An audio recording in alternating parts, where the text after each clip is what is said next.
அனுமனின் காலால் நசுக்கப்பட்ட சனி பகவானின் கதி என்ன ஆனது தெரியுமா? இலங்கை வேந்தன் ராவணன் எல்லா தேவதைகளையும் நவகிரகங்களையும் வென்று தனக்கு அடிமையாக்கினவர். சீதா மாதாவை இலங்கைக்கு கடத்தி வந்து அசோகவனத்தில் சிறை வைத்தார். ஸ்ரீ ஆஞ்சநேயரோ சீதா அன்னையின் இருப்பிடத்தை தெரிந்து வந்து ஸ்ரீராமரிடம் எடுத்து கூறுகிறார். சீதா மாதாவை மீட்க ஸ்ரீராமரோ இலங்கைக்கு படையெடுத்து சென்று ராவணனுடன் போர் புரிகிறார். அந்த போரில் லக்ஷ்மணரோ மூர்ச்சையாகி உயிருக்கு ஆபத்தான நிலையில் இருக்கிறார்.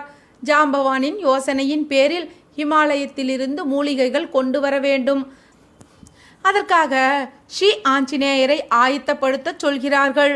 இதனை அறிந்த அசுரகுரு சுக்கராச்சாரியாரோ ஆஞ்சநேயரை தடுத்து நிறுத்த ராவணனிடம் சொல்கிறார். சனி பகவானை அனுப்பி ஆஞ்சநேயரின் கால்களை பிடித்து வைத்து கொள்ளுமாறு